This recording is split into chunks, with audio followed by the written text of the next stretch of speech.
तो हम्म। मजे की बात ये है कि इनकी ऑथर की, स्टीवन कवे की अपनी कंपनी है फ्रैंकलिन कवी के नाम से। उन्होंने जो है मुझे ऑफर की, और वो ऑफर के बाद फिर मुझे मौका भी मिला कि मैंने 3 साल तक काम हम्म। किया और बाकी और लोगों को पाकिस्तान में हेल्प हम्म। की कि यही फिलॉसफी जो है वो उन तक पहुंचे।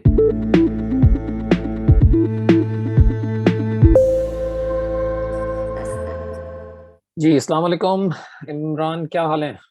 वालेकुम अस्सलाम सर, बिल्कुल ठीक ठाक, आप सुनाएं। बिल्कुल ठीक। क्या ओलंपिक्स में क्या खबरें चल रही हैं? लेटेस्ट खत्म हो गया अब तो ओलंपिक्स, तो रिजल्ट क्या निकला फाइनल? भाई हम तो हमारा कोई कहीं नाम ही नहीं है, तो हम क्या फॉलो करें। अरे, मतलब ये फॉलो उम्मीद। न्यूज वगैरह से थोड़ा बहुत देखा, लेकिन हर जगह जो है वो हार का ही सामना करना पड़ा। तो फिर हमने कहा कि भाई क्या फॉलो करना है। उम्मीद तो वैसे नजर आ रही थी थोड़ी सी, जब वो आई थिंक दो दो एथलीट्स जो हैं पाकिस्तान के, वो फाइनल राउंड में पहुंचे हैं ना। यहाँ पे वही है कि यहाँ पे कोई खास स्ट्रक्चर तो ऐसा स्ट्रक्चर भी बना हुआ है, लेकिन डायरेक्ट फंडिंग नहीं है, या कोई एक अवेयरनेस नहीं है, एक कंपटीशन नहीं है, एक एक माहौल हम्म। नहीं है। तो हम्म। वो लेवल ऑफ प्रोफेशनलिज्म शायद आते ही नहीं है, या कंपटीशन का वो एलिमेंट आते ही नहीं, उस स्टेज तक जाते ही नहीं है हम लोग। सही है। अच्छा, मैंने बड़ी एक इंटरेस्टिंग चीज नोटिस की जब मैंने इधर न्यूजीलैंड में देखना शुरू किया यहाँ के ओलंपिक रिजल्ट्स, और या शुरू शुरू में जब मैंने समझना शुरू किया कि न्यूजीलैंड में जो ओलंपियंस हैं वो निकल के जो आ रहे हैं, और ओवरऑल न्यूजीलैंड बहुत अच्छा रिजल्ट प्रोड्यूस कर रहा है। अगर अगर वो आबादी के तनासुब से देखा जाए ना, जी तो जी। बहुत ही छोटा मुल्क है, और आबादी के लिहाज से जो जितने मेडल्स ये लोग लेते हैं हर दफा ओलंपिक्स में ना, वो अगर वो आबादी के तनासब से जब वो काउंट करना शुरू करें ना, तो टॉप 5 में आता है न्यूजीलैंड। वाह। और और उसमें भी अगर आप देखें तो जो जो जैसे 2-3 मिलियन की आबादी से ऊपर वाले मुल्क को अगर देखना शुरू करें, तो उसमें नंबर 1 ही आता है बेसिकली।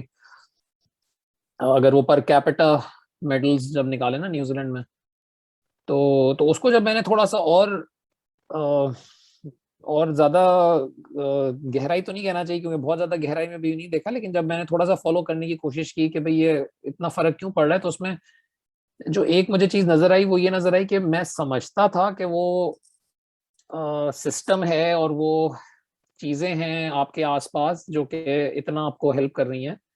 तो न्यूजीलैंड में जनरली बहुत प्रमोट की जाती हैं स्पोर्ट्स, और बहुत छोटी एज से जो है वो बच्चों को अपॉर्चुनिटीज दी जा रही होती हैं कि वो स्कूल में भी स्पोर्ट्स करें। तो मेरा ख्याल था कि वो है जिस वजह से ये हो रहा है, एंड रिजल्ट निकल रहा है ना। हम्म। लेकिन उसके अंदर जब थोड़ा सा, वही जो मैं कहना चाह रहा था, कि जब थोड़ा सा और देखा उसके अंदर, तो ये नजर आया मुझे कि वो ज्यादातर जो प्लेयर्स हैं जो ये मेडल्स ले रहे हैं ना, वो तकरीबन सारे के सारे जो है वो प्राइवेटली ही अपने आप को फंड कर रहे हैं, अपनी एक्सरसाइजेस को, अपनी ट्रेनिंग को। और ठीक है, एनवायरनमेंट थोड़ा सा हेल्प कर रहा है, लेकिन लेकिन उतनी हेल्प नहीं कर रहा जितनी मैं समझ रहा था कि कर रहा होगा। अच्छा अच्छा और अच्छा। अक्सर केसेस में जो है वो अपना जो खर्चा उन्होंने कुछ लोगों ने अपना निकाला है आने जाने का, ट्रैवल करने का, वो भी खुद ही अरेंज करते हैं काफी सारे लोग। और ओवर टाइम उनको पे थोड़ी सब्सिडीज मिलना शुरू हुई और वो सारे होना शुरू हुआ, लेकिन that was not the major reason. It was right. Basically these people themselves. वो हर इंडिविजुअल अपने तौर पे कोशिश कर रहा था, किसी को स्पॉन्सर मिल गया तो उसको हेल्प हो गई, किसी को नहीं मिला तो उसने फिर अपना खुद ही अरेंज किया। अपनी फंड हम्म। रेजिंग करते हैं लोग खुद ही, अपनी कैंपेन्स चलाते हैं अपने खर्चा पूरा करने के लिए। तो बिल्कुल। उसमें फिर मैंने ये सोचना शुरू किया कि फिर इसका मतलब है कि वो सिस्टम आपको इतनी ज्यादा हेल्प नहीं कर रहा जितनी जितनी हम समझते हैं। और आखिर में जो है वो शायद एक बुनियादी तौर पे आपका इनफरादी गोल और मोटिवेशंस हैं जो आपको लेके आती हैं। और शायद जो माशरा या ओवरऑल सोसाइटी जो हेल्प कर रही है ना, वो शायद उस चीज में हेल्प कर रही है कि वो आपको ये कॉन्फिडेंस देती है कि यार अपना खुद तुम कोई एम बनाओ अपनी जिंदगी में, और उसके ऊपर काम करो। तो वो शायद वैल्यू ऐड कर रही है सोसाइटी, जिस वजह से ये इफेक्ट हमें नजर आ रहा है। तो मेरे लिए वो एक एक बिल्कुल अलग तरीका था ये देखने का कि भाई असल में बुनियादी तौर पे तो फिर ये इनफरादी लोग हैं जो कि ऊपर आ रहे हैं। वो ऐसा नहीं है कि सिस्टम उनको बहुत अच्छा प्रोवाइड कर रहा है, बल्कि स्पोर्ट्स की दुनिया में कहते हैं न्यूजीलैंड एक बहुत गरीब मुल्क है।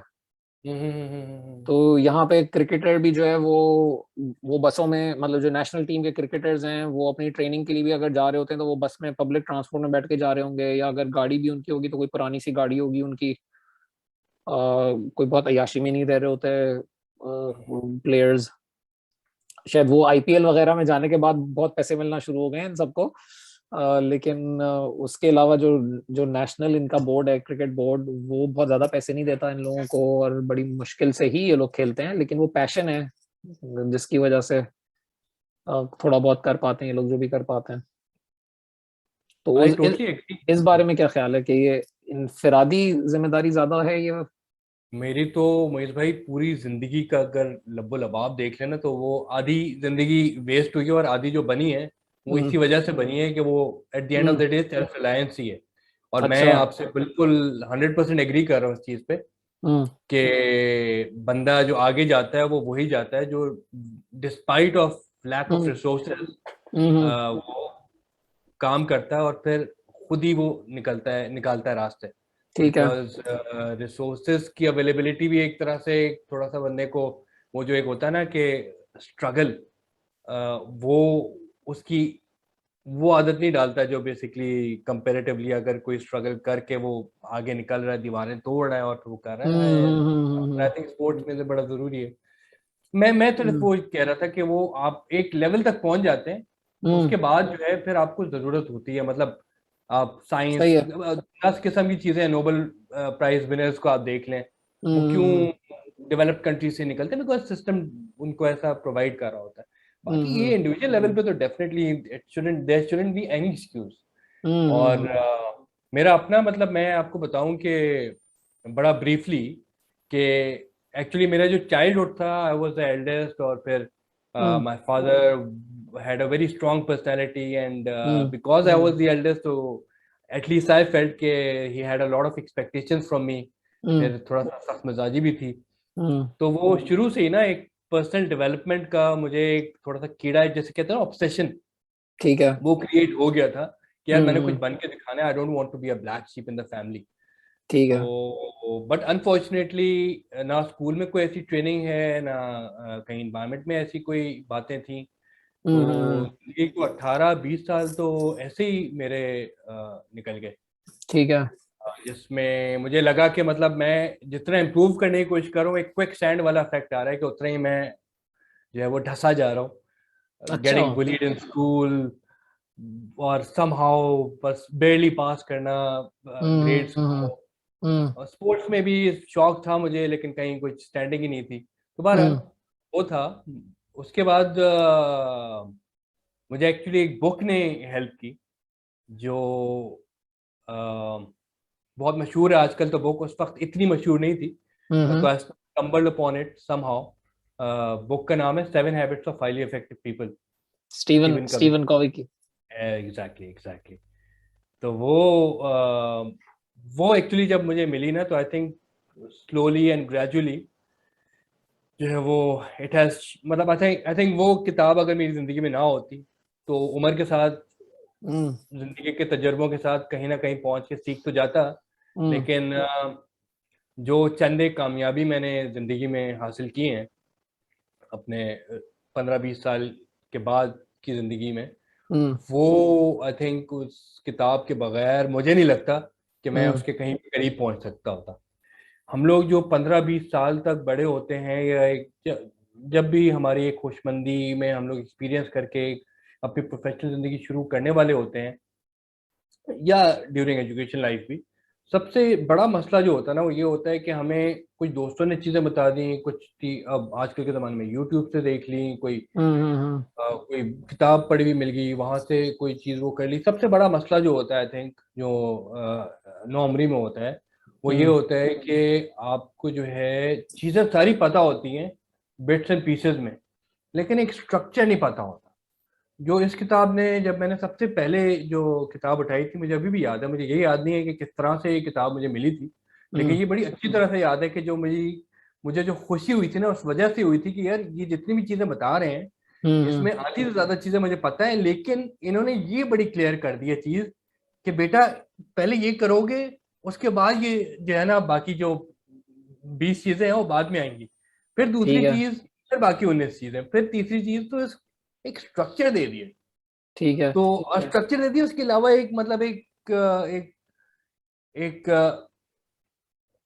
कॉल बता दी कि यार यही चीजें हैं, अगर ये आप कर लेते हैं तो यही डोमेन है आपका, जो चार दीवारी आपका है ना जिंदगी की ग्रोथ का, अगर डोमेन बात करें तो ये चार दीवारी है, इसी में ही फिर काम करके आपने बेसिकली स्केल अप करना है।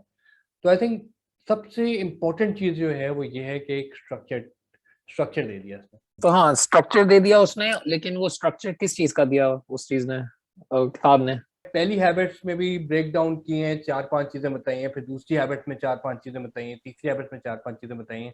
मजे की बात यह है कि अगर मैं तीसरी हैबिट की कोई तीसरी चीज को डिस्कस करना शुरू कर दूं तो it won't have that much an effect on you जब तक कि मैं शुरू से ना शुरू करूं। तो आई ठीक है, थिंक मतलब मैं हाँ हाँ, तो पहली चीज तो ये कि स्ट्रक्चर को फॉलो करने के लिए जो बुनियादी एक समझने की चीज है वो ये है कि भाई हथौड़ा उठा के बस दीवार तोड़ना नहीं शुरू करो, पहले थोड़ा सोच लो कि हथौड़ा कौन सा होना चाहिए, इस दीवार किस बिल्कुल किस्म की है, किस मटेरियल से बनी हुई है। तो इफेक्टिवनेस के ऊपर ज्यादा फोकस करना चाहिए हमें, बजाय से खाली एफिशिएंसी पे फोकस करें। बिल्कुल बिल्कुल। ठीक है, आई थिंक जबरदस्त। ऐसे ही है बिल्कुल, ये हथौड़े वाली आपने एग्जांपल सही दी। उनकी जो पहली हैबिट है ना वो है भी यही कि अगर हथौड़े की नॉलेज ले लें तो वो हथौड़े की एग्जिस्टेंस या उसका इस्तेमाल करने की एक जो है वो सोच, ठीक है, चले यानी फिर। Be proactive. बी बिल्कुल, प्रोएक्टिव पहली तो ये, हैबिट जो है। हाँ, तो ये 7 आदत हैं जो आज हम जिनके बारे में बात कर रहे हैं। पहली आदत के बारे में शुरू करते हैं, क्या है भाई पहली आदत? पहली आदत है बी प्रोएक्टिव। बी प्रोएक्टिव का मतलब ये है कि आपको ये रियलाइजेशन होना कि यार अगर आप खुद से कोई स्टेप नहीं लेंगे हम्म। तो कोई भी चीज आगे नहीं जाएगी। ये कहने को बड़ी आसान सी बात लगती है, हम्म। लेकिन इसमें होता ये है कि जो हम लोग मतलब पूरी जिंदगी, दिन बड़ा लंबा होता है और उसमें बहुत सारी हम लोग चीजें करना चाहते हैं, करते ही हैं इवेंचुअली, लेकिन जो उसमें ये चीज होती है कि आप बेसिकली किस चीज पे डेंट मार सकते हैं, वो ठीक है। चीजें कौन सी हैं, और जिस चीज पे आप डेंट नहीं मार सकते वो चीजें कौन सी हैं। अब हम्म। इसको जो स्टीवन कवी हैं वो उस तरह से कहते हैं सर्कल ऑफ इन्फ्लुएंस। तो अगर ठीक है। आप अपने जहन में इमेजिन करें कि एक सर्कल है, उसके अंदर एक सर्कल है, तो जो अंदर वाला सर्कल है उसका नाम दे दें आप सर्कल ऑफ इन्फ्लुएंस, और जो बाहर वाला सर्कल है उसका नाम दे दें सर्कल ऑफ कंसर्न। ठीक है। तो ये जो हम लोग इन्फ्लुएंस कहते हैं उस पे कौन सी चीजें आती हैं, और जो कंसर्न कहते हैं उसमें कौन सी चीज आती हैं। दुनिया के पॉलिटिक्स कंसर्न, मेरी अपनी सेहत इन्फ्लुएंस। वजह क्या है इन दोनों चीजों में कि अपनी सेहत को मैं इन्फ्लुएंस कर सकता हूँ, दुनिया की हम्म। पॉलिटिक्स को मैं फिलहाल इन्फ्लुएंस नहीं कर सकता। तो तो बुनियादी जो तौर पे हम कुछ चीजों पे, हम हर बंदे के पास हर कुछ चीजों का इक्तदार है, और बिल्कुल वो इन चीजों को कंट्रोल कर रहा है। तो हमें पहले ये देखना है कि भाई कौन सी चीजें जो मैं कंट्रोल कर सकता हूँ, उन पे फोकस करें पहले हम। Exactly exactly. ठीक है, और और फोकस होता करके। इनएविटेबली होता यही है कि हम अगर इस, मैं वही कह रहा हूँ ना, ये पहले एहसास, इसकी तालीम होना जरूरी है। जहन में हो तो सही कि यार कौन सी चीजें जो है वो मैं जिन पे कंट्रोल कर सकता हूँ, कौन सी ऐसी चीजें जिन पे मेरा कंट्रोल नहीं है। वो सही है। सोच जब तक डेवलप नहीं होती तो फिर हम लोग इसी तरह से पूरा दिन गुजर गुजर जाता है, और दिन फिर हफ्तों में तब्दील होता है, हफ्ता गुजरता है, सालों इस तरह से गुजर जाते हैं कि हम लोग हर हम्म। टॉपिक को पकड़ लेते हैं। तो जिन चीजों पे हमारा इख्तियार है उन चीजों पे हम्म। हम लोग फोकस करें, और जिन चीज़ों पे हम लोग, हमारा इख्तियार नहीं है, उन चीज़ों पे नॉलेज ज़रूर हो, क्योंकि कभी भी इस्तेमाल करने की ज़रूरत पड़ सकती है, लेकिन उस पर ज़्यादा टाइम नहीं लगाना चाहिए। परेशान होने की पहले जरूरत नहीं है हमें उनके ऊपर। परेशान तो हो ना हो अलग अलग बात है, वो परेशान अच्छा, अगर हो भी तो मतलब अगर लेकिन परेशान ना भी हो और ज्यादा टाइम ना अमल नहीं कर लगाएं, रहे, ज्यादा टाइम नहीं हाँ लगाएं अमल नहीं उसके करे ऊपर। तो फायदा फायदा नहीं है, वो हाँ। एक कह रहा हूँ कि उसका उसका जो है असल जो चीज़ ये है कि जो है प्रोएक्टिविटी हम्म। में हमें पता हो कि हमने कौन सी चीज़ें टेकअप करनी। हम्म। तो ये सिर्फ मैं अपना ही बता रहा हूँ ताकि मैं, जाहिर है मैं किसी और को नहीं जानता, अपनी जिंदगी को जानता हूँ कि मैंने क्या क्या सीखा था। तो जो पहली हम्म। हैबिट, उससे मुझे सबसे बड़ी आसानी यही हुई थी कि मुझे पता चली थी कि यार कौन सी जो है जंगें मैंने सर लेनी है, कौन सी जंगें मैंने सर नहीं लेनी है, ठीक है। हम्म। वो बड़ा एक क्लैरिटी उसमें मुझे मिल गई थी। तो एक तरह से सोचा जाए तो ये तो बहुत मुश्किल काम है कि आप ये सच्चाई से ये फैसला कर पाएं कि भाई अच्छा ये चीजें हैं जो कि ठीक है बुरी तो लग रही हैं मुझे, लेकिन इनके ऊपर मेरा कंट्रोल नहीं है, तो इस वजह से मुझे इनके ऊपर ज्यादा परेशान होने की जरूरत नहीं है। पहले मुझे ये देखना है कि इसमें से किन चीजों को मैं कंट्रोल कर सकता हूँ और फिर उन पे ही फोकस करूँ, क्योंकि हम, अगर मैं एवरेज बंदे के बारे में सोचूं तो हम काफी ज्यादा डिस्ट्रैक्ट हो जाते हैं ऐसी चीजों से कि जो जिन पे हमारा कोई डायरेक्ट कंट्रोल नहीं है। चाहे वो हम्म। खबरों में आ रही हो चीजें, चाहे वो हमारे आसपास हो रही हो, हमारे घर में भी कभी कुछ चीजें ऐसी होती हैं कि जो हमारे कंट्रोल में नहीं होती लेकिन हमें परेशान बहुत करती हैं वो, तो फिर हम उनको ज्यादा हम्म। टाइम देना शुरू कर देते हैं जब हाँ उसका तो उसमें, रिजल्ट कोई नहीं निकलता कोई। हाँ तो उसमें जो है ना बड़ा अच्छा आपने बड़े मौके पर सवाल किया, क्योंकि ये जो चीज़ है उसने बड़े अच्छे तरीके से बताई है। वो हम्म उसमें एग्जांपल देता है स्टिमुलस और रिस्पॉन्स की।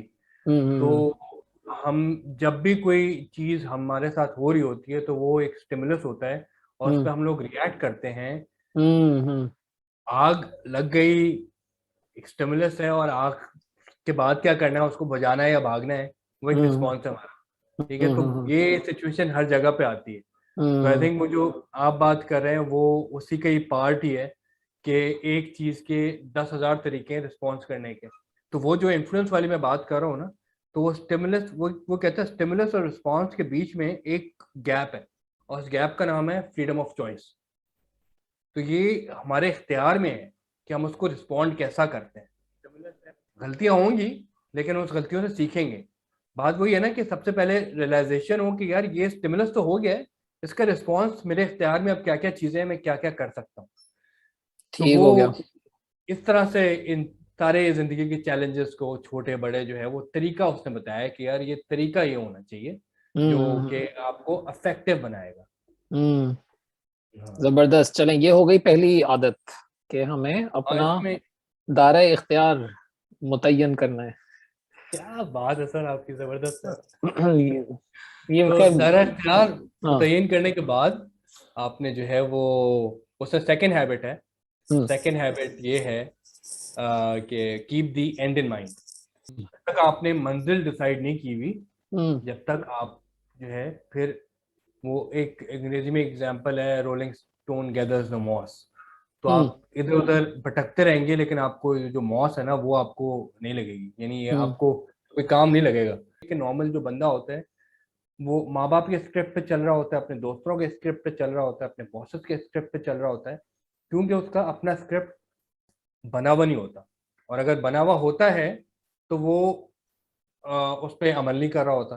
तो हम्म खैर अमल करने वाली बातें तो बाद में है, लेकिन वो पहले बनना हम्म होना जरूरी है ना। मतलब अगर आपकी स्क्रिप्ट का पार्ट ये कि यार आपने बॉस के अंडर काम करना है और हम्म आपने 5 साल तक इससे ट्रेनिंग लेनी, देन इट्स फाइन। लेकिन अगर आपने स्क्रिप्ट नहीं बना हुआ, तो हम्म आप कभी इस बॉस के अंडर काम कर रहे होंगे, कभी उस बॉस के अंदर काम करेंगे। वो जो इफेक्टिवनेस वाली चीज है ना, आई थिंक वो जो है वो उसमें बहुत कमी रह जाएगी। तो तो ये तो एक आई तरह डोंट से नो। पहली वाली आदत रिपीट नहीं हो गई है कि भाई आपने अपना स्क्रिप्ट लिखना है या तो आपने अपना, आपने प्रोएक्टिव होना है और आपने अपना। चले निकाल देते हैं दूसरी हैबिट को। पहली हैबिट के थ्रू आप जिंदगी में कैसे ऑपरेट कर सकते हैं, मैं उसमें हम्म फायदा आपको ये मिलता है कि जब भी कोई रिस्पॉन्स, जो कुछ कुछ चीज आपके साथ होती है, तो हम्म आपको ये रियलाइजेशन होती है कि आप उस पर रिएक्ट कैसे करें। आपके पास चॉइसेस होती हैं, और आप उन चॉइसेस को सोच के उनमें से एक जो है बेहतर चॉइस का इंतखाब करके आगे मूव ऑन कर सकते हैं। जो दूसरी हम्म हैबिट का इंदराज होता है वो ये होता है कि आप बेसिकली, ये तो समझ में आ गई कि मैं, मेरे पास चॉइसेस हैं, लेकिन अब ये आगे करना है कि अपनी जिंदगी को इस तरह से लिख लें, 5 साल, पूरी जिंदगी, या 2 साल। तो वो जो चॉइसेस है ना, मतलब मैं वही बात कर रहा हूँ कि आपके पास लाखों चॉइसेस होती हैं एक एक सिचुएशन को हैंडल करने के लिए। अगर आपका स्क्रिप्ट लिखा हुआ है तो उसमें लाखों में से जो है वो शायद 90,000 जो है वो चॉइसेस खत्म हो जाए, 10,000 रह जाए। जस्ट आप वो नैरो डाउन करके अपना फोकस नैरो डाउन करने का एक तरीका है ये। और हम्म चीज भी यही है कि भाई आपकी एक लिमिटेड जिंदगी है, लिमिटेड टाइम है, इसमें आप हम्म सब कुछ तो नहीं कर सकते हैं। अब वो क्या कर सकते हैं, कि वो एक मिशन स्टेटमेंट की बात करते हैं कि मिशन स्टेटमेंट होना बड़ा जरूरी है। मिशन स्टेटमेंट मंजिल मंजिल का तयन करना जरूरी है। मंजिल का तयन, जिस तरह अगर जहाज ने कराची से लाहौर जाना है तो उसको जब तक लाहौर का पता नहीं है तो वो तो फिर उड़ता रहेगा और फिर अपनी मर्जी से कहीं सियालकोट उतर जाएगा, या शायद हैदराबाद ही उतर जाए, या शायद आगे हम्म चला जाए गलियात की तरफ। तो हम्म और यही चीज फिर आप अपनी जिंदगी में भी इसी एनालॉजी पर ला सकते हैं ना, कि अगर आपको पता ही नहीं कि आपने लाहौर जाना है, मैप होना जरूरी है। ये बेसिकली अगर कोई प्रोवाइड करता है तो आपको एक मैप का कॉन्सेप्ट प्रोवाइड करता है तो एक तरह से कि अगर मैं वो ईंटों की मिसाल लूं कि अगर ये ईंटें हैं जो कि एक दीवार बना रही हैं, तो पहली आदत जो है वो आपको कह रही है कि भाई खाली पहले इन चीजों को लिस्ट कर लो, इन चीजों की लिस्ट बना लो जो चीज आपके इख्तियार में है। और दूसरी आदत ये कह रही है कि अब इन चीजों के बारे में ना कुछ मंजिल अपनी मुतय्यन करना शुरू करो, कि अच्छा मैंने हम्म। ये जो अगर ये चार चीजें हैं जो मेरे इख्तियार में हैं, तो इन चार चीजों के अंदर मैं क्या बेहतरीन या क्या मंजिल की तरफ जा सकता हूँ, या किस सिमत जा सकता हूँ, अपना डायरेक्शन उसमें सेट कर रहे हैं आप, या अपनी मंजिल सेट करें। तो अब आप बेसिकली इस तरह बिल्ड कर रहे हैं पिछली आदत पे। हाँ, इस तरह से भी आप बिल्कुल कह सकते हैं। आपको पहली हैबिट में बताता है कि यार तुम कर सकते हो, हम्म दूसरी हैबिट में बताता है कि यार अब तुम कर सकते हो तो अब लिखो इस चीज को, और कि क्या। तीसरी हैबिट की किस हाँ तरह से कर सकते हो। ठीक है। बेसिकली वो third habit is first thing first. Hmm वो एक्चुअली एक बड़ा, मुझे अगेन उसने एक टाइम मैनेजमेंट का बड़ा अच्छा टूल दिया, जो हम्म कि मुझे दूर दूर तक उसकी इंट्रोडक्शन नहीं थी। हम्म टाइम हम्म मैनेजमेंट जो मैं समझता था वो ये थी कि यार टू डू लिस्ट होनी चाहिए, कि लिख लो, ज्यादा से ज्यादा ये कर लो यार, कैलेंडर में डालो, ये सब नहीं। इसने आके पैराडाइम ही चेंज कर दिया। ये हम्म कहते हैं कि यार टाइम, एक दिन में आपके पास जो है वो 10 चीजें आप कर सकते हैं, उसको पहले आप क्वाड्रेंट में डिवाइड कर लें कि आप बेसिकली कौन सी चीजें कौन से क्वाड्रेंट में करते हैं। क्वाड्रेंट बड़ा इंटरेस्टिंग है। इसको 4 क्वाड्रेंट मॉडल कहते हैं, और इसमें बेसिकली बात होती है इम्पोर्टेंस की और अर्जेंसी की। तो उसको फिर अपने दिन के हिस्से, फॉर एग्जांपल अगर हम बात कर लेते हैं कि रात को जो है वो गाने सुनने हैं, तो गाने सुनने आप बताएं कि वो कौन से क्वाड्रेंट में आने चाहिए।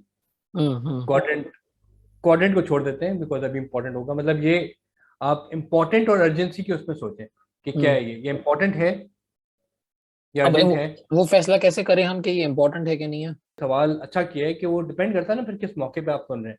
लेकिन एक जनरली अगर आप गाने सुन रहे हैं तो वो ना ही इम्पोर्टेंट है ना ही वो अर्जेंट है, तो वो ठीक है। एक पर्टिकुलर कोऑर्डिनेट में आ जाता है। फिर इस तरह से कोई और एग्जांपल ले लेते हैं कि यार आपने जो है अपने बच्चे को स्कूल से पिक करने जाना है 1 बजे, तो वो हम्म। इम्पोर्टेंट है, और डिपेंड करता है अर्जेंट है या नहीं है, लेकिन उसी की मुनासिबत से आप उसको पर्टिकुलर क्वाड्रेंट में फिट कर देंगे। हम्म आपने अपनी सेहत का ख्याल रखना है। This hmm is never an urgent thing unless आपको कोई बीमारी हो जाए ऐसी, या डॉक्टर हम्म बता दे कि हम्म अब बस टाइम खत्म हो रहा है तुम्हारा। हम्म तो उससे पहले तक ये सिर्फ इम्पोर्टेंट के क्वाड्रेंट में रहती है, इम्पोर्टेंट नॉट अर्जेंट के क्वाड्रेंट में। तो इन इस जाविये से वो सोचने का तरीका बताता है कि आप जो है बेसिकली कितने फीसद टाइम आपको देना चाहिए कौन से क्वाड्रेंट में। जितनी जो चीज़ प्रेसिंग होती है वो चीज़ हम लोग ज़्यादा कर रहे होते हैं, इसलिए हम लोग जो अर्जेंट वाला चीज़ है ना, भले वो इम्पोर्टेंट हो या नॉट इम्पोर्टेंट हो, उसमें अर्जेंट में हम लोग ज़्यादा रहते हैं। और वो मसला ये होता है कि जो हमारा दिन का पूरा टाइम होता है वो तो भी हमारा दिन का बहुत ज़्यादा पोर्शन जो है वो अर्जेंट में निकल जाता है, भले वो इम्पोर्टेंट हो भले वो नॉन इम्पोर्टेंट हो। तो इम्पोर्टेंट बट नॉट अर्जेंट वाली चीज़ के लिए पे वो बहुत ज़्यादा फोकस करता है कि उस पर हमने हैबिट 1 का इस्तेमाल करना लाजमी है प्रोएक्टिवली, कि उसको हम लोग करें। अक्सर हम लोग सुनते हैं जी कि एक्सरसाइज क्यों नहीं कर रहा यार, अरे टाइम ही नहीं हम्म मिलता, हम्म या वो फला आर्टिकल लिखना था, टाइम नहीं मिलता। तो टाइम इसलिए नहीं मिलता क्योंकि वो हम लोग अर्जेंट चीज़ों, क्योंकि वो प्रेसिंग होती है ना, तो इसलिए उन पे टाइम हम लोग लगा लेते हैं। उनको आइडेंटिफाई करना कि जो अर्जेंट चीज़ें हैं वो इम्पोर्टेंट है कि नहीं है। अगर नहीं है तो नो कहने की स्किल, वो भी इसमें जिक्र है कि वो नो कह के उस चीज़ को हटाओ ताकि यहाँ पे इम्पोर्टेंट और नॉट अर्जेंट का जो है वो टाइम मिल हम्म। सके। ठीक हो गया। तो मैं अगर वो ईंटों को दोबारा देखना शुरू करूं, तो वो पहली ईंट थी जो कि जो हमने रखी है, वो ये बता रही है कि भाई उन चीजों की फहरिस्त बनाओ कि जो तुम्हारे अख्तियार में है। दूसरी ईट ये बता रही है कि जिन चीजों के अब फेहरिस्त बना ली है, अब इन चीजों को सोचना शुरू करो कि इनके अंदर तुम क्या कर सकते हो इनके अंदर, या इनको किस मंजिल की तरफ लेके जा सकते हो इन चीजों को। और फिर तीसरी आदत ये कह रही है कि अब ये वो वाले काम जो कि तुम्हें इस मंजिल की तरफ जाने में मदद देंगे, ये अहम काम है या इम्पोर्टेंट काम है, और इन पे फोकस करो बजाय इसके कि और चीजों के और काम करो जो कि आपको लग रहा है कि भाई ये बहुत अर्जेंटली करना जरूरी है अभी इस वक्त, या कोई भी अर्जेंसी हो सकती है। कुछ अर्जेंट चीजें होती हैं जो कि आपको उस मॉडल में हेल्प कर रही हैं या इम्पोर्टेंट हैं, तो उनको तो फौरन करना ही करना है। लेकिन ऐसी अर्जेंट चीजें जो कि आपको मदद नहीं कर रही उस डायरेक्शन में जाने के लिए, तो कोशिश करें कि आप उनको ना करें उन काम को, या कोई और तरीका सोचें उनको करने का, या किसी और को दे दें वो काम करने के लिए, ताकि आप दोबारा उन चीजों के ऊपर काम करना शुरू करें या करते रहें कि जिनमें आपका इख्तियार भी है और आपने एक मंजिल का तयन भी कर लिया है। तो बिल्कुल ये ऐसे ही है। तीन ईंटें हमने बना ली हैं अपनी दीवार की। हाँ, असल में यहाँ पे वो बिल्कुल एनोलॉजी तो आप बिल्कुल सही इस्तेमाल करें। बाद हम्म में आपकी क्रिएटिविटी है कि आगे जो हैबिट्स आ रही है उसमें आपको किस तरह से इसको करते हैं। बिकॉज ये वाली तीन चीजें ना, ये जो आपने ईंटों वाली एग्जांपल दी, हम्म कि जो 7 आदात है ना, उनको भी अभी इस मौके पे बता देते हैं कि बेसिकली वो जो उसकी शुरू की हैबिट्स हैं वो बेसिकली आपकी पर्सनल हैबिट्स हैं। ठीक जो है। बाकी हैबिट्स हैं वो सोशल हैबिट्स हैं। एक लेकिन और इससे बड़ा अच्छा, जब तक ये नीचे वाली ईंटें नहीं होंगी तो वो ऊपर वाली भी आप डाल नहीं सकते कहीं पे, और उनका फायदा नहीं है बिल्कुल कोई। हैबिट ठीक है। हैबिट 1 से लेके 3 तक जो ट्रांजिशन है वो बेसिकली आप डिपेंडेंट से इंडिपेंडेंट बन रहे हैं। ठीक है। ठीक है। ठीक है, यानी आप जब शुरू आपने की है तो आप बिल्कुल, अगर फर्ज करें कि कोई भी हैबिट नहीं है तो आप डिपेंडेंट है। और एक सही बच्चा है। जिस तरह से आप पे डिपेंडेंट होता है उस तरह से as doesn't matter, you will hmm. Remain dependent on other people. लेकिन आपने ये तीन चीजें कर लेते हैं तो अगेन मतलब लॉजिकल भी है ना कि आपने अपना टाइम का सही इस्तेमाल करा, आपको पता है किस चीज पर इस्तेमाल करना है और आपकी डायरेक्शन भी सेट है, तो आप हम्म। डिपेंडेंट से इंडिपेंडेंट बनकर आपकी डिपेंडेंसी खत्म हो गई। अब जो इंडिपेंडेंट का है वो बनने का आगे 3 हैबिट्स हैं कि वो जबरदस्त। इंडिपेंडेंट आप कैसे बन सकते हैं। जिस तरह से इसने गाइड किया है कि यार यहाँ से डिपेंडेंसी तुम खत्म करके इंडिपेंडेंट कर सकते हो, और वो इंडिपेंडेंसी को कवर कर रहा है पूरा। और फिर वो छठी हैबिट के बाद जहां तक पहुंचते हो फिर मैं बाद में बताता जबरदस्त। हूँ। तो तो चलें चौथी चौथी आदत के ऊपर आते हैं फिर। ये तो चौथी हैबिट बड़ी एज मजेदार तस्वीर बन रही है मेरे दिमाग में। तो nice nice nice good. Personally जिनका मुझे मेरी पर्सनैलिटी पे अफेक्ट पड़ा है सबसे हम्म ज्यादा, सब्र या ठहराव मेरे अंदर आया जब सोशल इंटरेक्शंस में एक ठहराव का जो एक मेरी पर्सनैलिटी का हिस्सा बन चुकी है काफी हद तक, वो हम्म आई थिंक इन हैबिट्स की वजह से मुझे मिला है। तो जो चौथी हैबिट है ना, हम्म। वो है थिंक विन विन। ठीक है। हम ऑल लोग जो राइट। नॉर्मल कर रहे होते हैं, हम कोई भी बात कर रहे होते हैं तो उसमें बेसिकली कोई मेरा मुद्दा होता है, कोई आपका मुद्दा होता है, और हम्म हर कोई एक दूसरे को बात मनवाने की कोशिश कर रहा होता है। या इसको एक सिंपल टर्म में हम लोग इस तरह से ले सकते हैं कि एक गाड़ी है जो कि हम्म आपने खरीदनी है, उसने बेचनी है। ये एक हमारा स्टेज सेट हुआ हुआ है, ठीक है। हम्म अब होता क्या जनरली वो ये है कि हर कोई चाहता है कि उसका ज्यादा से ज्यादा फायदा हो। यानी जो बायर है वो कहेगा कि सबसे कम पैसों में मुझे सबसे अच्छी गाड़ी मिल जाए, बिल्कुल। और वो कहेगा कि यार सबसे मतलब यही वाली गाड़ी है बुरी गाड़ी, इसको ज्यादा से ज्यादा पैसों में मैं बेच दूं। हम्म ये इस तरह से नॉर्मल एक तरीका है। लेकिन अगेन हम लोग बात कर रहे हैं इफेक्टिवनेस की। तो हम्म इफेक्टिवनेस में ना, अब ये वाली चीज जो होती है, अगर मैं आपको गाड़ी जो है वो महंगे दाम बेच देता हूँ तो बेसिकली एक विन लूज है, मेरी विन है और आपका लॉस है। और हम्म दूसरा फिर सिनेरियो ये है कि आप जो है वो गाड़ी वो बहुत कम पैसों में बड़ी अच्छी गाड़ी वो करके अगला जो सेलर है उसका नुकसान कर देते हैं। तो हम्म उसमें बेसिकली ये कॉन्सेप्ट है कि लूज विन का आ जाता है। हम्म। और फिर चीज ये होती है ना, उसने गाड़ी बेची ना आपने गाड़ी खरीदी, तो वो हम्म एक हो जाता है, किसी का फायदा नहीं हुआ। हम्म बट उसमें फिर चौथी चीज ये आती है कि नो डील का कॉन्सेप्ट होता है। नो डील ये है कि अगर आपने गाड़ी आपको पसंद आई है हम्म लेकिन उसके पैसे बहुत ज्यादा हैं, हम्म और एक्चुअली उसके पैसे इतने ज़्यादा हैं कि वो जो सेलर है वो बेचने के लिए उसमें वो तैयार आमादा नहीं होता। तो आप हम्म म्यूचुअली एक डिसाइड करते हैं कि यार ये इतने, इसके पैसे इतने, और सेलर के बायर कहता है कि यार मैं इतने, मेरे पास इतने पैसे नहीं है, और आप जुदा हो जाते हैं विदाउट एनी हर्ट फीलिंग। तो दैट इज नो डील। ठीक है। जो पांचवा है ना, वो उसमें वो कहता है कि वेन वेन कब आता है, जबकि गाड़ी ही की एग्जांपल ले लें कि गाड़ी सही दामों में हम्म। सेलर ने भी बेच दी, और गाड़ी उसकी पसंद की बायर को भी मिल गई, तो इन सही है। पैसों में उसका मुनाफा हो गया और जो उसको चीज चाहिए थी वो उससे मिल गई। अगेन वही वाली चीज है, इस कॉन्सेप्ट को जहन में होना बेसिकली ये काफी हमें मॉरल एक वैल्यूज क्रिएट करके दे देता है। I have hmm. Been sales for most part of my career life. सबक मिला है वो बेसिकली सबसे ज्यादा इससे ही मिला है कि हम्म। इसको किस तरह से ऐसी डील बनाना हर जगह पे जहाँ पे विन विन हो, जहाँ पे हम्म। मुझे भी ना लगे कि मैं हारा हूँ और अगले हम्म। को भी ना लगे कि वो हारा है। तो ये हम्म। बेसिकली इसकी चौथी हैबिट है। ठीक हो गया।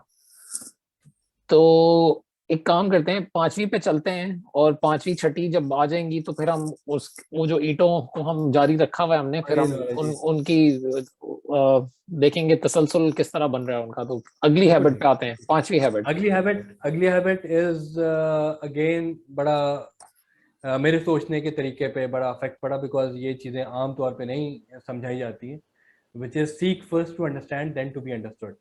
यानी आप पहले अगले को समझ लें उससे पहले कि आप हम्म। अपने आप को दूसरे को समझाएं। जो कि हमारा एक नेचुरल जो जहन बना होता है वो हम्म। इसी तरह से बना होता है कि हम जब बात कर रहे होते हैं किसी से या कोई बहस हो रही होती है, तो उसमें जब अगला कोई बात कर रहा होता है ना, आप कभी नोट कीजिएगा कि हम जो है वो ऑटोमेटिकली रिप्लाई सोचना शुरू कर देते हैं। उससे होता क्या है कि आपको उसकी आधी बात समझ में आती है और आधी बात उसका जो नहीं हो, जो समझाना चाह रहे हो तो नहीं आती। तो वो ये चीज़ अपने ऊपर लाएं कि आप ऑब्वियसली आपने अपनी रिसोर्सेज इस्तेमाल किया, अपने एग्जाम में कोई चीज़ सोची, आप टाइम लगा के एनर्जी लगा के दूसरे को बात समझा रहे हैं, तो यू हम्म। वांट कि आपकी बात जो है वो अच्छी तरह से अगला समझ जाए। हम्म।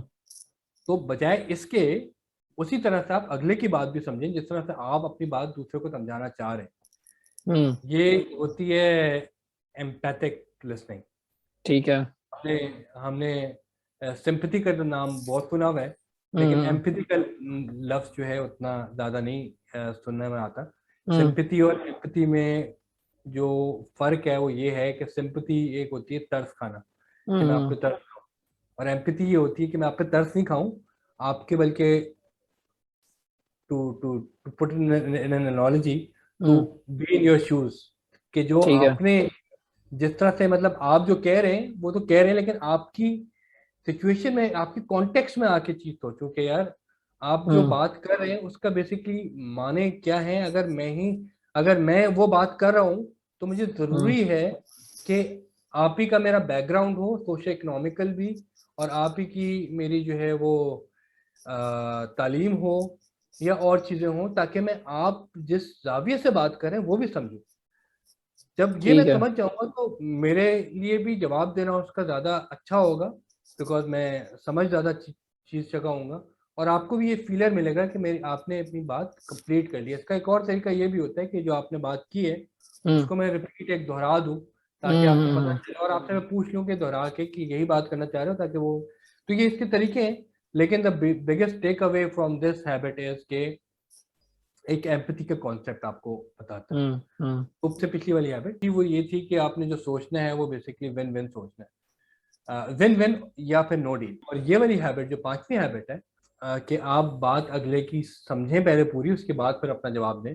अवेयरनेस नहीं होती तो फिर हम उस एंगल से सोचना नहीं शुरू करते कि यार अभी अपने जहन को जरा खामोश रखना है, अगले की बात को जरा हम्म। जस्ट पहले होने देना, उसके बाद फिर अपनी मशीन चलाएंगे। क्योंकि क्योंकि हम ये शायद कुदरती तौर पे हम ये करते हैं कि हम पहले ये देखते हैं कि भाई ये बंदा या बंदी जो है उसका क्योंकि बैकग्राउंड ये है, उस बैकग्राउंड की वजह से उसका तो ओपिनियन ही मेरे खिलाफ ही होगा।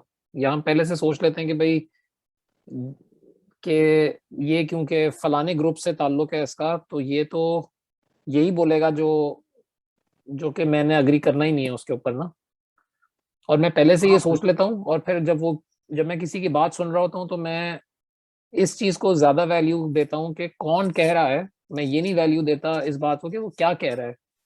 ओवरनाइट चीजें नहीं चेंज होंगी कोई भी हैबिट इनमें से, लेकिन ये खास तौर पे ये एम्पैथी वाली चीज, ये कहने में तो मतलब हम, और मतलब मैं अपने बारे में बात करूं भी तो भी ये होगा कि इसमें भी रूम ऑफ इम्प्रूवमेंट हमेशा रहते ही है। बिकॉज कहने का तो बिल्कुल ये इट मेक सेंस कि आप जो है, जो जो बात हो रही है, जो कॉन्टेक्स्ट हो रहा है, उसके कॉन्टेक्स्ट में आके बात को समझे, ना कि वो सिर्फ सिर्फ अल्फाज को गौर करें। बिल्कुल। लेकिन तो उसके बावजूद ये बड़ा मुश्किल होता है कि अपनी बायसेस को हटा के आप अपनी, क्योंकि बहुत डिफरेंस होता है ना, आपकी अपनी जिंदगी जो होती है वो बहुत अलग होती है हर एक्सपीरियंस के लिहाज से, जो कि आपकी आइडेंटिटी फॉर्म करती है किसी भी दूसरे इंडिविजुअल से, किसी भी दूसरे इंसान से। वो बड़ा एक चैलेंज होता है। सिर्फ आपको जो है रूट पे ये चीज जब रखेगी, जब आपके जहन में ये चीज होगी कि हाँ भी ये चीज एग्जिस्ट करती है। ठीक हो गया। तो वो जो पिछली ईंट थी, जो चौथी आदत थी, वो ये थी कि हमने कंपटीशन करने वाले माइंडसेट से बाहर आना है।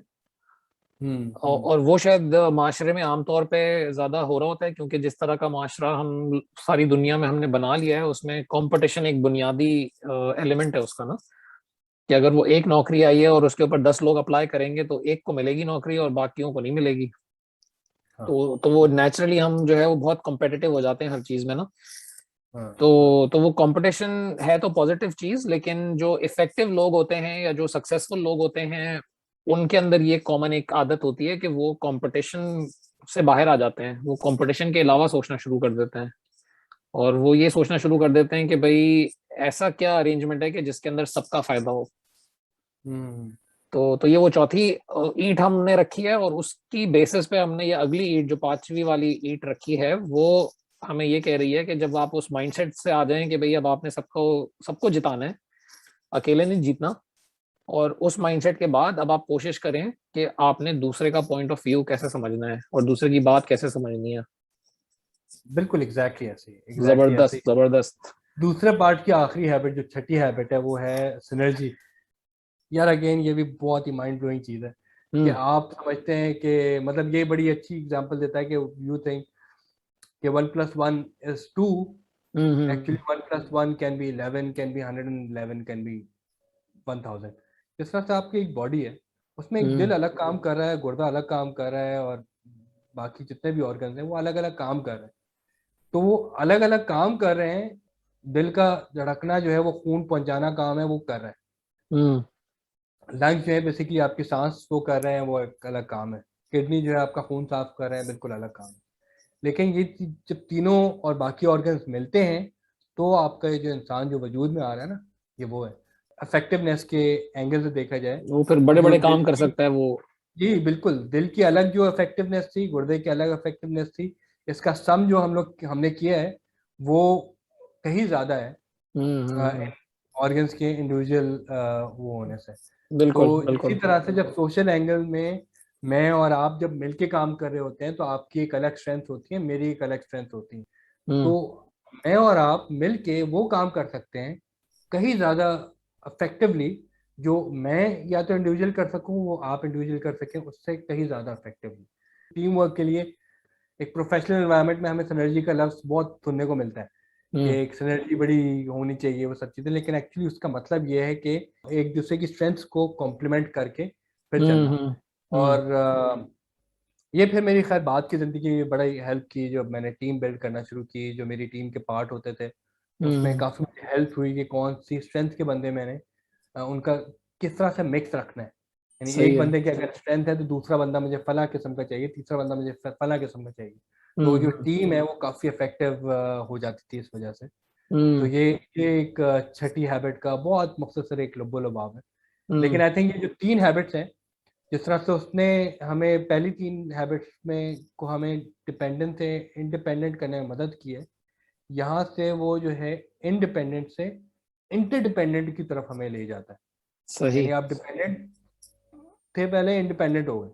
अब आप इंडिपेंडेंट हैं, अकेले काम कर सकते हैं, अब आप सबके साथ काम कर सकते हैं। और असल जो हम्म। ताकत है, कहीं भी आप देख लें हिस्ट्री में, इनिशिएटिव एक ही बंदे का होता है जनरली, लेकिन जब उसका जो गोल अचीवमेंट होती है वो एक उसमें टीम के साथ होती है। टीम के साथ होती है, बिल्कुल। टीम के एक ग्रुप। बगैर वो कुछ भी नहीं है।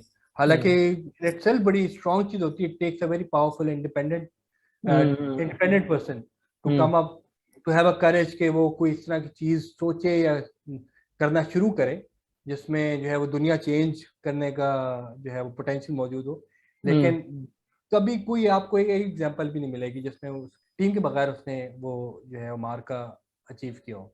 सही बात है।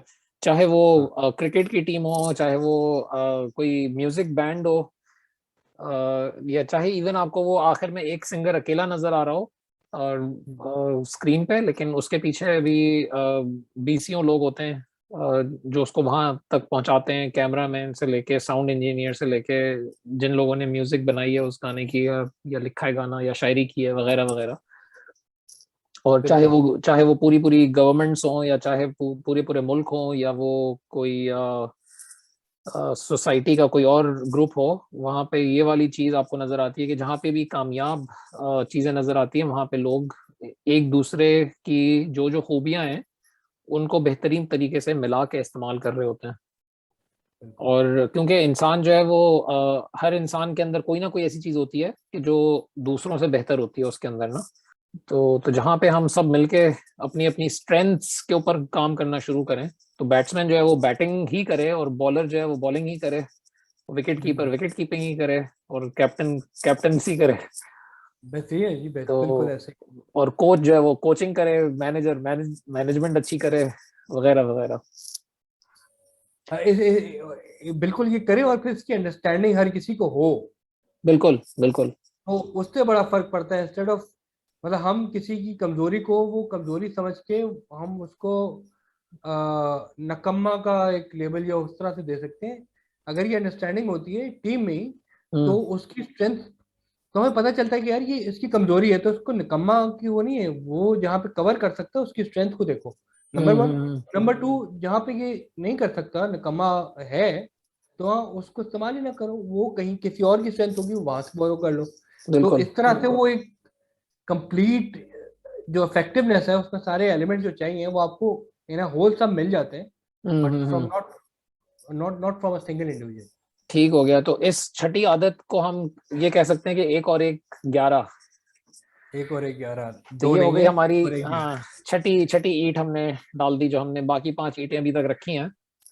हाँ तो अब हमारी दीवार के मुकम्मल होने में आखिरी ईंट रह गई है। आखिरी ईंट क्या एक क्या तरह है से, हमारी?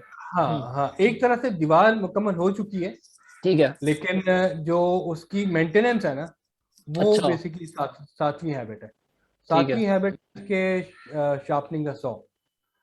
Sharpening the saw. इसको मैं आरी, इस तरह आरी से, जो है उसको तेज करते रहो। आरी को तेज करो, और ये एक्चुअली इसका नाम भी एक एग्जांपल से ही पड़ा है जो कि उसमें बताता है।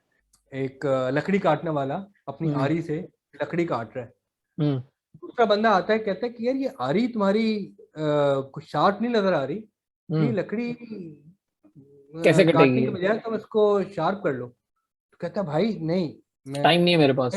इसको काम को खत्म कर जल्द से जल्द, मुझे शार्प करने का टाइम नहीं है, ठीक है ना, ठीक है। तो मैं ये काटता रहूंगा। तो ये हाँ। बेसिकली वो है कि उसको, मतलब ऑब्वियसली उसने फिर बेवकूफ़ी की है ना, कि वो अगर वो शार्प कर लेता, 15-20 मिनट उसमें लगा लेता, तो जहां उसका 9 घंटे में दरख्त कटना था, मे भी 3 घंटे में कट जाता। तो उस तरह से वो body heart mind and spirit का कॉन्सेप्ट करता है। एक हम्म जिस तरह से पहिया है, हम्म वो पहिया कंप्लीट ही नहीं होता हम्म जब तक आप उसके चार जो है तो कौन नहीं लगा लें। अगर उनमें से हम्म। एक भी मिसिंग है ना, तो वो बाकी जो तकोन है वो पहिया घूम ही नहीं सकता। सही है। या अगर तकोन छोटा है कोई बड़ा है, तो भी पहिया नहीं बनेगा वो। तो उसमें हम्म ये body heart mind and spirit है, उसको बेसिकली मैं जिस तरह समझता हूँ, ये बेसिकली एक पहिया है जिसके चार हिस्से हैं, जिसको हम्म आपने इक्वल टाइम देना है। हम्म इसमें क्या क्या है ये चीज़ें, वो बेसिकली बड़ी ब्रीफली मैं बता देता हूँ कि उसमें जो बॉडी है उसमें कॉन्सेप्ट आ जाता है एक्सरसाइज का, अपनी जब तक आपकी खुराक का। हयात जो है, तो जो हम्म आपने आरी तेज करनी है वो पहले तो अपनी बॉडी की करनी। फिर हम्म वो स्पिरिट की अगर बात करें, तो स्पिरिट में आपको आपके जहन को एक वो चीज़ चाहिए होती है जिसमें आप बेसिकली अपने अलावा या आसपास दुनिया से अलावा किसी और चीज़ से आप कनेक्ट करने की एक नीड है हमारे पास, वो उसका एक टाइम ज़रूरी है। कुछ लोगों के लिए वो नमाज होता है, कुछ लोगों के लिए वो मेडिटेशन होती है, कुछ लोगों के लिए वो पूजा चर्च हो होती है, सकता है किसी के व्हाटएवर, लिए। चर्च हाँ। होता है, बिल्कुल एग्जैक्टली। तो इस तरह से वो जो है आपको जिस चीज में कनेक्शन टू द यूनिवर्स आपको फील होती है, तो बेसिकली हम्म। उस तरफ का टाइम देना। फिर जो है माइंड है वो बेसिकली आपकी कॉग्निटिव बिल्डिंग है, मतलब आपने दूसरों से नई चीजें सीखना, टू नो मोर, मुबाहिसों में हिस्सा लेना, मुबाहिसों में हिस्सा लेना पॉजिटिवली, पॉजिटिवली। पॉजिटिवली, हाँ पॉजिटिवली। हाँ। इसके अलावा किताबें हो सकती हैं, उसके अलावा वीडियोज हो सकती हैं, मूवीज हो सकती हैं, अच्छी वीडियो चीज। हम्म लेकिन ये एक मेंटल ग्रोथ जो है उसका एक वो तीसरा पहलू वो कहता है कि यार ये चीज जरूरी है। और फिर चौथा जो है वो सोशल एलिमेंट है, हम्म कि आपने आपकी फैमिली, आपके दोस्त, आपकी कम्युनिटी, दुनिया एक तरह से समझे कि ये भी एक बेसिकली कर्ज है आप पे, हम्म कि का आपने ख्याल रखें इन टर्म्स, ऑब्वियसली उन पे भी ये चीज़ अप्लाई होती है। तो इन हम्म सेंस कि वो बेसिकली आपकी जनरली जो एक बंदा होता है ज़्यादातर टाइम अपनी फैमिली को ही देना चाहिए उसे, क्योंकि वो हम्म न्यूक्लियर फैमिली फिर वो आउटवर्ड स्केल करती है। But the whole point of Stephen Covey in that term is के उसमें ये चीज़ है कि आपका चौथा पार्ट है जिसको अगर आप टाइम नहीं देते हैं तो वो आपका हम्म पहिया कंप्लीट नहीं है। ये चारों चीज़ें होती हैं और ये फिर हम्म रिपीटेडली आप करते रहते हैं, रिपीटेडली करते रहते हैं, रिपीटेडली करते रहते हैं। तो हम्म वो आपकी जो है वो आरी जो है हम्म, वो जिसको तेज मैं रहती पहिया है। बोल रहा हूँ हम्म वो तेज रहती है। हम्म तो ये 7 हैबिट्स हैं जिसका हम्म इख्तिताम इन्होंने इस तरह से किया है। और अगेन इस पे मैं सिर्फ ये बात करना चाहूंगा कि एक इसमें जो मुझे हर्डल लगा था वो था, मैं बड़ा परफेक्शनिस्ट था। तो फॉर हम्म एग्जांपल अगर हैबिट 2 में बात हो रही है कि जी आपने keep the and in mind और आपने जो है आगे का जो है 5 साल का लिखना है, जिंदगी के एंड में जब आप किस तरह से याद रखे जाएंगे ये आपने सोचना है। तो ये एक मैंने टास्क समझ लिया कि यार ये तो अब मैं लिखना है, इसके बगैर मैं आगे जा ही नहीं सकता। और इसी तरह से सारी हैबिट्स का भी, कि ऑल्दो एक हैबिट जो है दूसरी हैबिट को प्रिसीड करती है, हम्म इसमें जो है वो ये जरूरी है कि आपको परफेक्शनिज्म की जरूरत नहीं है। आपके हम्म जहन में एक आइडिया कि एक level of execution is good enough, क्योंकि हम्म अगेन वो सातवीं हैबिट ये कह रही है कि शार्पनिंग द सॉ का कॉन्सेप्ट तो करनी है, वो फिर चलता तो वो, रहेगा। हाँ, तो आहिस्ता आहिस्ता टाइम के साथ वो परफेक्शन आपका आता जाएगा, लेकिन यस, एक दफा आप चलना शुरू करें और काम करना शुरू करें। और ये हैबिट्स ऐसी नहीं है कि जो आपने आज करके खत्म करनी है। हैबिट का मतलब है आदत, आदत का मतलब है जो आप रोज करें जो काम। क्योंकि ये एक एनालिसिस वो प्रेजेंट कर रहे हैं कामयाब लोगों का, और हाँ वो हाँ कह रहे हाँ, हैं कि ये ये वो आदतें हैं जो कि कॉमन हैं, या जो आपको नजर आती हैं सारे कामयाब लोगों में, कि वो जो है वो ये 6 आदतें उनकी हैं जो वो रोज कर रहे होते हैं। और वो करने के बाद वो जो 7वीं आदत है, वो बेसिकली वो ये दीवार को बार हर हर वक्त मेंटेन रखने के लिए वो अपनी इन 4 चीजों को टाइम जरूर दे रहे हैं। और उस वजह से वो उनकी जो आरी है वो तेज से तेज है, और जो पेंसिल जिससे वो लिख रहे हैं वो शार्पन हुई हुई है। आपन हुई भी है, ऐसे ही है, बिल्कुल। और अगर गाड़ी है तो गाड़ी का ऑयल आपने बार बार चेंज करना है और उस गाड़ी की मेंटेनेंस करनी है, तो ही वो गाड़ी ज्यादा दिन चलती है, वरना वो खराब हो जाती है जल्दी। बिल्कुल तो ये बिल्कुल मेंटेनेंस वाला कॉन्सेप्ट है बेसिकली जो 7वीं आदत है। और उस बिल्कुल। मेंटेनेंस के अंदर ये 4 चीजें, जिसके अंदर आपने अपनी जिस्मानी चीजों को ख्याल रखना है, खुराक अच्छी खानी है, एक्सरसाइज करनी है, अपनी हेल्थ का ख्याल रखना है, फिर अपना माइंड की हेल्थ का ख्याल रखना है, इंटेलेक्चुअली अपने आप को ट्रेन करना है। ऐसी एक्टिविटीज करेंगे जिसके अंदर आपका दिमाग जो है वो शार्पन होता जाए मजीद, या शार्पन रहे। और बिल्कुल। फिर आपने ये फैमिली और फ्रेंड्स को टाइम देना है। हाँ हाँ और हाँ, फिर आपने अपनी स्पिरिचुअल नीड्स का ख्याल रखना है। बिल्कुल। और फिर बड़ा एक बता दी कि ये 4 चीजें करने काफी है, मतलब वही शुरू में मैंने हम्म बात की ना कि एक चार दीवार भी इसने क्रिएट कर दी कि यार यही है। एक उससे ना हम्म आपकी एग्जाइटी आपको खत्म हो जाती है, आपको पता होता है कि यार ये 4 चीजें हैं और ये हम्म जिंदगी का लपो लपाप है, इसी में स्केल करना है, इसी में रहना है।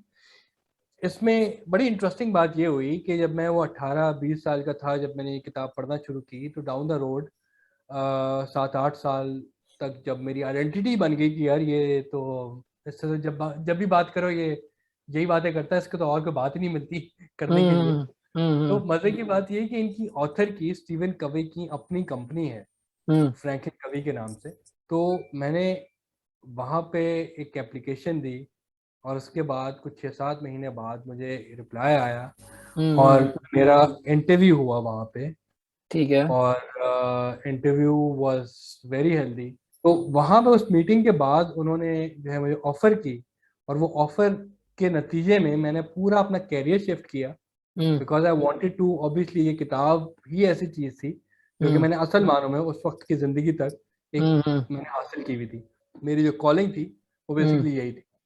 तो उसके बाद फिर मुझे मौका भी मिला कि मैंने 3 साल तक जो ऑथर है उनकी अपनी कंपनी में काम किया और बाकी और लोगों को पाकिस्तान में हेल्प की कि यही फिलॉसफी जो है वो उन तक पहुंचे। अच्छा, तो ये तो बड़ा बड़ा इम्प्रेसिव अचीवमेंट है ये भी एक तरह से। अचीवमेंट तो नहीं है, लेकिन एक इम्पॉर्टेंट स्टेप जरूर है उसमें, एक मोटिवेशनल ना किसी को बताने के लिए भी, अगर आपके अंदर आग है, उस आग के नतीजे में जो आप मेहनत करते हो उसका सिला भी आपको मिलता है किसी न किसी फॉर्म में। जो मेरी उसके बाद की रेस्ट ऑफ द जिंदगी है वो अगेन ऊपर ही चलती रहेगी काफी, जो कि अगर मैं इस 7 हैबिट्स की डिस्कवरी को मैं हटा दूं ना अपनी जिंदगी से, जिंदगी की चैलेंजेस से मुझे कुछ ना कुछ सीख तो जाता, लेकिन आई थिंक ना मैं क्यूरियस होता। टाइम मैनेजमेंट का कॉन्सेप्ट है वो शायद इतना स्ट्रांग ना होता जो कि इस बुक के बाद हुआ है। और ख़ास तौर पे मैं बोलूँगा जो बाकी लोगों से मेरा इंटरेक्शन है, बिकॉज अब मेरा पेशा ही बेसिकली सेल्स है, तो जितनी मुझे सेल्स में सक्सेस हुई है वो आई थिंक इस बुक के बगैर बड़ा मुश्किल है। ऑल्दो इस फिर ये चौथी चीज़ ये भी है, ये बुक ना पढ़ता तो मैं मुझे और बुक्स ना मिलती, क्योंकि book in it self complete है, लेकिन वो जो अगर आपका एक नीश है, आपने एक फोकस नैरो कर दिया ना, कॉग्निटिव ग्रोथ जो है उसके लिए आपको मवाद चाहिए होता है। वो जो मवाद जो किताबों की सूरत में आया है ना, क्योंकि मुझे इससे पहले किताबों का बिल्कुल शौक नहीं था, बिल्कुल भी शौक नहीं था। अच्छा। इस बुक की वजह से मुझे किताब पढ़ने का थोड़ा सा वो स्टेमिना बिल्ड हुआ। उसके बाद मैंने किताबें और पढ़ना शुरू की जिसमें मुझे सेल्स में हेल्प हुई, बाकी और बिजनेस में हेल्प हुई। मेरी जिंदगी में उसने इस तरह से भी असरात डाले कि जो किताबों की नॉलेज थी ऑब्वियसली वो फिर एक्यूमुलेट होती रही, जो कि ऑब्वियसली सिलसिला चलते जा रहा है। जो अचीवमेंट्स की आप बात कर रहे हैं, जो अचीवमेंट्स की आप बात कर रहे हैं उसमें यही एक वो 4-5 गोल्स जो है वो हर वक्त रिवाइज होते रहते हैं। एक तो एक मिशन जो है मेरा वो ये है कि यार क्योंकि मैं इस खित्ता अर्ज पे हूँ, इसलिए मेरे होने की वजह से मवादी तौर पे फायदा पहुंचे लोगों को।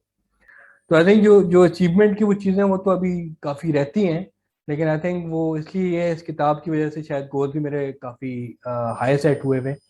तो वो भी कोई खास अच्छी चीज़ नहीं है, लेकिन सही। वो अभी तक वो अचीवमेंट पहुंची नहीं है अभी जिसको कहना चाहिए। जबरदस्त जबरदस्त। चलें, जबरदस्त। ये बहुत अच्छी कंट्रीब्यूशन है मेरे ख्याल से जो हमने डिस्कशन की है। एटलीस्ट मुझे पता है ये सारी 7 आदतें, लेकिन मेरे साथ मसला ये है कि मैं भूल जाता हूँ बहुत जल्दी, और चीज़ों को पढ़ने में लग जाता हूँ या और चीज़ें सीखने में लग जाता हूँ। तो कौन सी चीज़ को मैंने आदत बनाना है वो मेरे लिए थोड़ा सा एक चैलेंज होता है। तो एक अच्छा रिमाइंडर है मेरे लिए कि इसमें से क्या क्या चीज़ें मैंने अपनी बिल्ड करनी है ताकि वो दीवार बनती रहे और शार्पनिंग सॉ की जो है वो जारी रहे। तो thank you very much for the discussion. Always a player. I think ज़्यादा हेल्पफुल ऑब्वियसली मेरे दोस्तों के लिए, आपके लिए तो मुझे बहुत खुशी होती है अगर कोई मेरी किसी बात से इस कम्युनिकेशन की वजह से किसी को फ़ायदा पहुंचे। लेकिन मैं जो मेरी तवज्जो रहती है वो, और जो मेरी होप है इस वीडियो से भी, वो ये है कि जो लोग अभी प्रोफेशनल लाइफ में दाखिल होने वाले हैं या अभी अभी हुए हैं, ख़ास तौर पे उनके लिए, क्योंकि हमारा जहन भी एक है तो ये काफ़ी इलास्टिक, और चेंजेस जो है वो होती रहती है, लेकिन जिस तरह से हम लोग ज़बान सीखना एक बच्चे को के लिए आसान है और बाद में मुश्किल हो जाता है, तो वो 25, 26, 30 साल तक एक थोड़ी सी फ्लूइडिटी जो है वो ज़्यादा रहती है। तो मेरी होप ये है कि ये मैसेज ज़्यादा से ज़्यादा उन तक पहुँचे, ताकि उनको जब ये इन चीज़ों को, कि मसला यही जिस तरह मैं पहले बताया कि अनफॉर्चुनेटली हमारे माशरे में इन चीज़ों को ज़्यादा पढ़ाया नहीं जाता है, ये इनकरेज नहीं किया जाता है इन चीज़ों को। तो मेरी सिर्फ होप यही है कि एटलीस्ट मैं तवज्जो दिलाने में कामयाब हो जाऊँ लोगों को। फिर ऑब्वियसली उनका रास्ता है कि वो क्या चीज़ चूज़ करते हैं, क्या चीज़ नहीं चूज़ करते हैं। जबरदस्त। चले, मेरे ख्याल से यहाँ हम प्रोग्राम आज के लिए खत्म करते हैं, और जो और मजे की चीजें हैं मुझे लग रहा है कि हम आगे बात कर सकते हैं। वो फ्रैंकलिन कवि के साथ की कंपनी के साथ काम करने का क्या एक्सपीरियंस रहा, और वहां से हम क्या क्या चीजें सीख सकते हैं वो हम कभी बात करेंगे। और ज़्यादा और टाइम। Another time. और जो लोग ये वीडियो देखेंगे उनसे भी रिक्वेस्ट है कि जो आपके सवाल हों और जो कमेंट्स हों इन चीज़ों पे, वो प्लीज़ ज़रूर शेयर करें ताकि हम आगे की वीडियोस उस हिसाब से बनाएं। फिर ठीक है महेश भाई, बहुत बहुत शुक्रिया यार आपके टाइम का, और फिर मिलते हैं अगले हफ्ते मिलते हैं अगले हफ्ते। नए इंटरेस्टिंग टॉपिक के साथ।